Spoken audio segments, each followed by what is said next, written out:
Emma told me she grew up in a household without a father. Emma is my treasure, my precious daughter.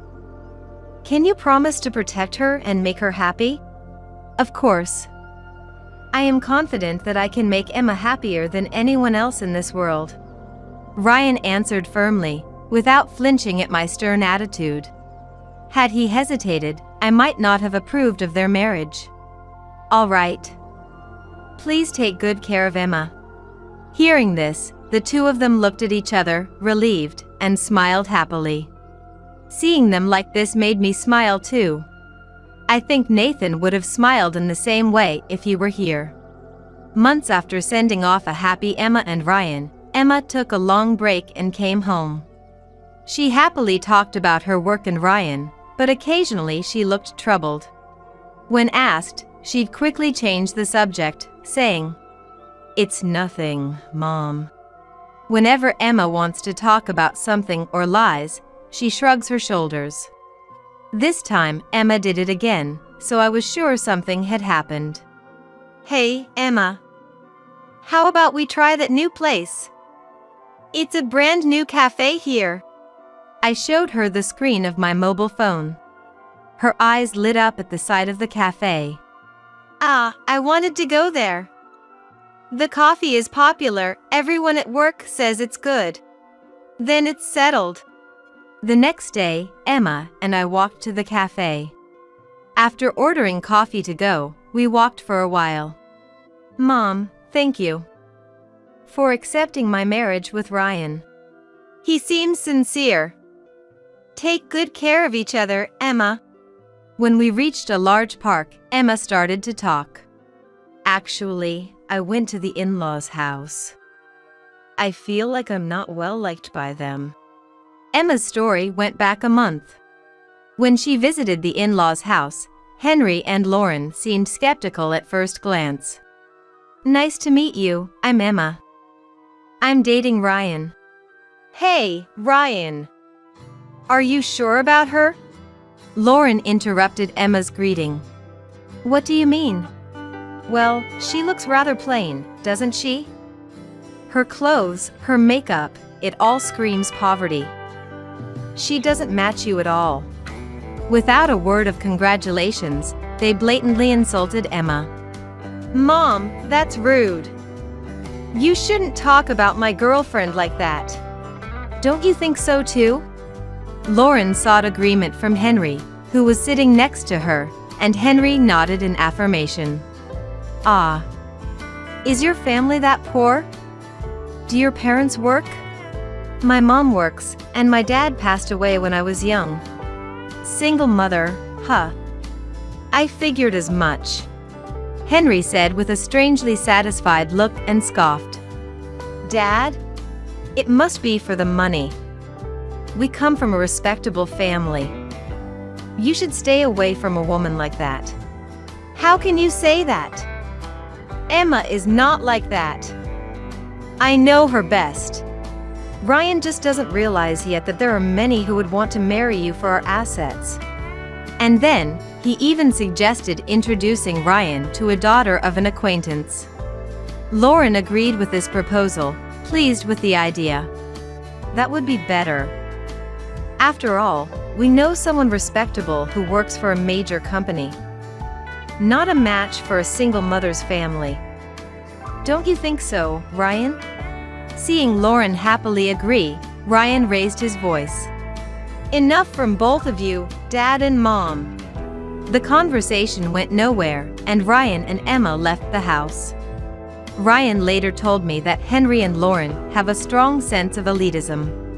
"Emma, I'm really sorry.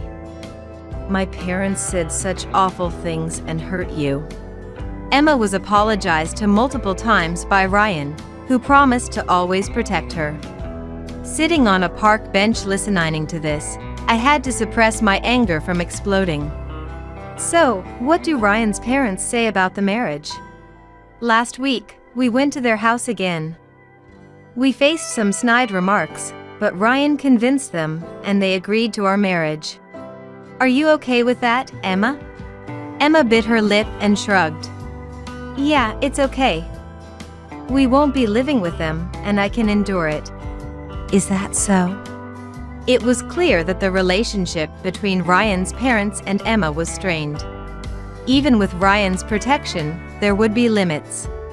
Knowing they would face hardships, I wished I could advise them to reconsider the marriage. But having already given my blessing, I couldn't say that.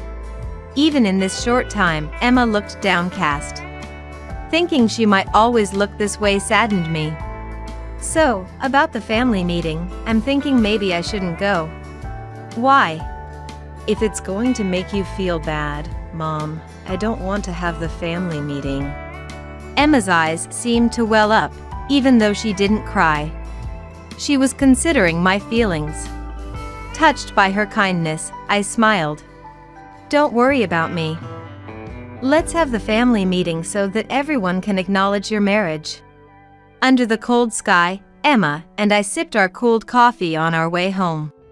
When Emma told Ryan she wanted to have the family meeting, he was very surprised. And he kept worrying about her, saying, "You don't have to push yourself. I'm fine. Mom says not to worry. If you say so, I'll talk to my parents about it." And so, on the day, Emma and I went to the venue. Though we didn't say anything to each other, I decided to stand tall and face them with confidence. We took a cab to the hotel, and both Emma and I took a deep breath at the entrance. But Emma looked anxious. When Lauren specified this hotel, she made a snide remark. "It's that famous hotel you see in commercials. A place your family wouldn't be familiar with." Emma took it to heart and became completely intimidated by the unnecessary comment. I gently pulled Emma closer by the shoulder, signaling with my eyes that everything would be okay, and we started walking together. We ran into Ryan at the entrance. He seemed to have arrived earlier and was waiting for the elevator. "Thank you, Emma and Rachel, for having time today." Ryan appeared much more nervous than the last time we met, sweating on his forehead despite it being winter. "No, thank you. We have been looking forward to today." You might have heard from Emma, but this hotel is where my dad works." Ryan seemed uneasy and worried about his parents possibly saying something offensive, given their behavior in front of Emma. I responded confidently, "Yes, I'm aware. No need to worry." "Ryan, you look better when you're confident." As Ryan looked up, the elevator doors opened, and we stepped in, riding up to the higher floor. Upon entering the room, Henry and Lauren were already seated, seemingly in the middle of a conversation, smiling creepily. Noticing that 3 sets of tableware were prepared on our side, I realized it was their sly form of harassment. "Ah, we've been waiting for you. Please, have a seat." "Oh, just the 2 of you? We're a single mother household," I replied, lifting the corners of my eyes, trying to remain calm. But Lauren let out a mocking laugh. "That's right. Maybe you should take this in a food storage container? Since you're poor." "Huh? Single mothers are poor with low income, right?" "That's right. The income of a single mother is predictably low." Lauren covered her mouth, trying to hold back her laughter. Despite their harsh words, I remained expressionless. Unable to stand it, Ryan cried out, "Dad, Mom, stop it. This is too disrespectful." At that moment, Emma tapped my shoulder. "That's awful. Mom, let's go." "Why?" "If having me means you suffer, Mom, I'd rather not get married." Hearing this, Ryan turned around in surprise. "Emma." While watching them, I clearly said, "It's not necessary. Just wait a moment." Then, an employee came from behind with a food storage container. "Here, please take this home," he offered to Lauren. Henry and Lauren were taken aback, stunned. "If being poor is about low income, please, take it." Huh? At least Rachel is far from poor, I firmly stated, and the employee, with efficient movements, placed the container down and stepped back, leaving Henry and Lauren outraged. Is this some kind of disrespect? That's it. You're fired. Both of you, please calm down. She's been a friend of mine since childhood. The rudeness is on your part. The employee turned back to me, smiled briefly, and said, "The division manager always seems so busy." Division manager? Lauren and Henry gasped, tumbling out of their chairs like in a cartoon. Henry was sweating not just on his forehead but all over his face. Though it wasn't my intention to hide it, I am the daughter of the president of the group company that owns this famous hotel. I've worked for this company for many years, continuing even after getting married without resigning. When I was pregnant with Emma, I took the same maternity leave as other employees and raised Emma while working in Nathan's stead. By the time Emma entered college, my efforts were recognized, and I was promoted to division manager, unbeknownst to Henry and Lauren. Are both of you okay? I addressed Henry and Lauren with a composed voice as they lay sprawled on the floor. Today, we came here for the family meeting regarding the marriage of my precious daughter and Ryan. It seems you have had quite a bit to say to my daughter. I glared at them, causing Henry and Lauren to tremble and shrink back. I've worked hard to provide love and education for Emma since her father, my husband, died from illness when she was young. Ryan swallowed hard. I believe in Emma, and I trust the person she has chosen. Even if he comes from parents who judge people by their income and are rude, I see Ryan as a polite and respectable young man, an important new member of our family. I paused for a moment before continuing. I would think you feel the same about your children. So, I ask again, do you approve of my daughter's marriage to Ryan? The room fell silent, with Henry and Lauren trembling, and Ryan looking nervous. Emma had never seen me take such a stance before. How about it? I pressed again, and Lauren, looking frustrated, glanced at Henry. Henry, pale-faced and flustered, hurriedly said, "Of course. Director, we hope for a closer relationship from now on." Today, I am here not as a director but as Emma's mother, I stated firmly, looking at Henry. And if we're talking about work, isn't it true that Henry will soon be leaving here? What do you mean?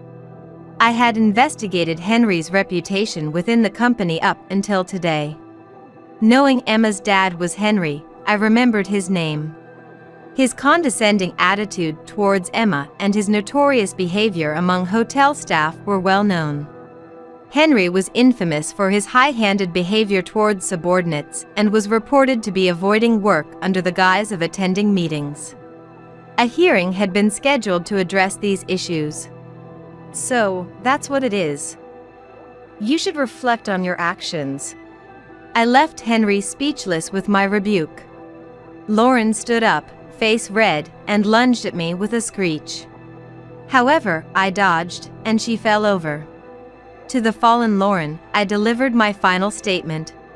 And know this, if you ever interfere with Emma and Ryan's happiness again, I will not remain silent. With that, I firmly addressed the two, then led Emma and Ryan out of the room. Of course, I left the follow-up to the employee who has been a friend since childhood. Half a year has passed. The heat is relentless for someone in their 50s like me. The weather forecast predicts another scorcher today. As I walked to the supermarket, I thought back on the events. After the family meeting, Ryan apologized to Emma and me numerous times. I'm really sorry for my parents' rude behavior. It's okay. We've seen your sincerity. I'm truly ashamed. I don't want to associate with parents like that anymore. But they're the ones who raised you, right? No, it was my uncle who raised me. My parents left me with him until I was a college student. I had secretly wondered why Ryan's demeanor was so different from Henry and Lauren's arrogance. Understanding it was his uncle who raised him made sense. Ryan recently cut ties with Henry and Lauren after they approached him for money. Following the family meeting, Lauren called in a panic. "Ryan, your dad lost his job. He was subjected to an internal hearing for negligence, making no sense at all." Ryan responded indifferently. "That's tough. What do you mean, acting like it's none of your business? We're struggling without money, send us some." "Mom, I heard about your spending habits from my uncle. You have a problem with wastefulness." "What are you talking about?" "Maybe if you stopped wasting money, you'd have enough to live on. Don't rely on me." Such unnecessary talk. Then again, there were several calls, and Lauren had run through her savings due to her spending habits, even going as far as to say that Henry's retirement allowance was running out. Struggling to make ends meet, Henry and Lauren did not just ask for money but also reached out to me, wanting me to connect them over the phone. Morning, noon, or night, they didn't care when they called, which finally seemed to make Ryan explode in anger. "Dad and Mom, please, enough. I don't want to trouble Emma or Rachel either." With that, he hung up the call and set Henry and Lauren's number to be blocked. Not stopping there, Ryan changed his mobile phone number and moved to a new apartment with Emma, changing their address. Of course, this was not communicated to Henry and Lauren, who remained unaware of Ryan and Emma's whereabouts afterward. Nothing stood in the way of their happy married life anymore. From what I've heard from Emma, they have been living peacefully since then. As for me, I've managed to maintain a good relationship with them, dining out with Emma and Ryan monthly. This incident made me realize a huge misunderstanding on my part. While I worked hard, thinking I was doing my best not to trouble Emma and raised her, I had completely stopped going on trips, which was my hobby. It seems Emma believed she was the reason I gave up my hobby, thinking my sacrifices were because of her. The efforts I made to spare Emma any hardship or worry ended up worrying her instead. From now on, don't worry about me. I want you to use your time and money for yourself. Until Emma told me this, I was enjoying living by myself at home, but afterwards, I started traveling more on weekends. As someone who loved domestic trips, I began visiting places I had wanted to go and places that held dear memories. And strangely, working hard daily made me feel it was okay to spend money and time for myself. Moreover, exploring the latest hotels started to benefit my work. Projects and such began to progress more smoothly, bringing me luck. As I thought of Emma's influence, I finished paying for my shopping and left the store. Today's shopping was for groceries to cook dinner together with the three of us. Glancing up, I saw Emma approaching from the opposite direction. "Mom, are you okay? Don't strain yourself, let me carry that for you." Emma hurried over and effortlessly took the bag from my right hand. "Oh, thank you. Shall we go then?" "Yes. Ryan said he'd come over as soon as he's done with work. He's looking forward to your chicken dish," Emma said with a smile. "We'll need to make plenty then." Recently, we received wonderful news that Emma is pregnant. Ryan, Emma, and of course, I were all delighted. I'm planning a surprise for Emma and Ryan, looking forward to sending clothes and toys for the grandchild, though it's a secret from them. While I wonder if it's too early, I know before long, the child will be born. Though this new life has just been conceived, I'm already eagerly anticipating the day I can meet them. Laura here. Annabelle. Melissa. If you're there, please answer. I banged on the door loudly, but there was no response at all. Just as I was about to leave, thinking they might have gone out, I heard the sound of a key turning. When the door opened, there stood my granddaughter Melissa. She looked anxious, but her face lit up when she saw me. Granny! She exclaimed briefly and hugged me tightly. I picked up Melissa and went inside. The room was eerily quiet, and Annabelle was nowhere to be seen. Melissa,